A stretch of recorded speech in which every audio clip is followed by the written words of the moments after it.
Hi friends, আজ তোমাদের দেখাবো বাবা ধর্মরাজের সালেবর কীভাবে ধার তরোয়ালের ওপরে মানুষকে শুইয়ে নিয়ে যাওয়া হয়। তো বাবা ধর্মরাজের মন্দিরে তোমাদেরকে আজ দেখাবো।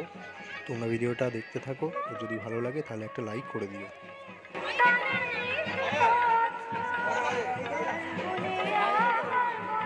ঘাট থেকে এগিয়ে আসছে ধীরে ধীরে কার্তিক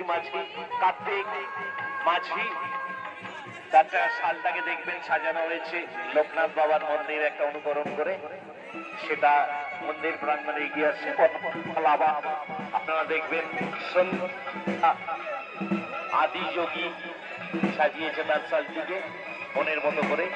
আপনারা নিশ্চয়ই দেখবেন সবাইয়ের লক্ষ্য পুরস্কার ছিনিয়ে সেই মতোই আকর্ষণীয় করে তোলা তাদের ইচ্ছে, তাদের অর্থ এবং তাদের মনের জোর দিয়ে তারা সাজিয়েছে। আজকের আমাদের গাজন অনুষ্ঠিত চলছে। যারা বিভিন্ন জায়গা থেকে এসেছেন এবং যারা এখন তো প্রায় 9টাই মতো বাজে, এই সময় এখনো পর্যন্ত সময় রয়েছে অনুষ্ঠানে আসার। আমরা সুস্বাগতম জানাচ্ছি, স্বাগত জানাচ্ছি। দর্শনার্থীদের এগিয়ে আসেন একটা ধর্মীয় উৎসব, যে উৎসবকে নিয়ে আমাদের মাতামাতি বলবো প্রতি বছর, যে উৎসবকে আমরা সাড়ম্বরে উৎসবটাকে যাতে পালন করতে পারি প্রতি বছর, তার জন্য নিশ্চয়ই আপনারা সহযোগিতার হাত বাড়িয়ে দেবেন। নিশ্চয়ই অনুষ্ঠানে সকলে এলে আমাদের নিশ্চয়ই ভালো লাগবে। যারা অনুষ্ঠানের খাবারের দোকান করেছেন, যারা বিভিন্ন প্রসাধনী দ্রব্য, মনোহারী দ্রব্য, যারা যেরকম নিয়ে বসেছেন, তাদেরও ইচ্ছে পূরণ হোক, তাদেরও পেটটা ভরুক। আমরা নিশ্চয়ই চাইব আপনাদের উপস্থিতি, আপনাদের ছোট বড় সকলের উপস্থিতি কামনা করব। কার্তিক মাঝি এগিয়ে আসছে।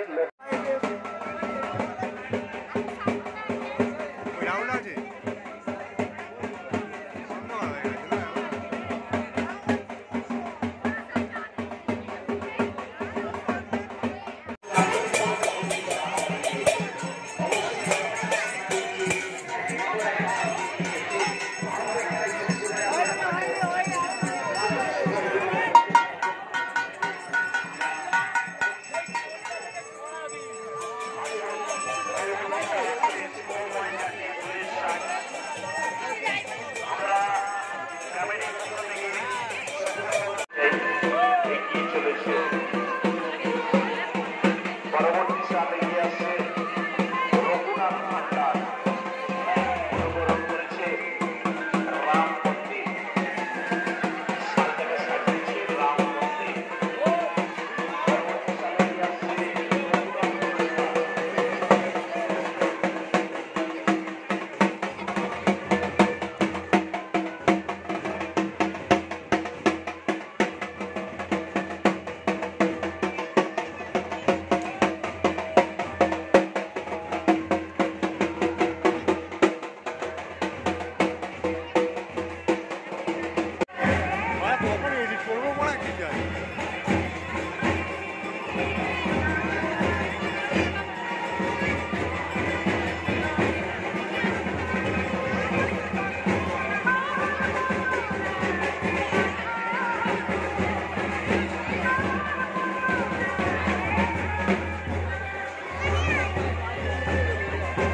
পরবর্তী সালে এগিয়ে আসছে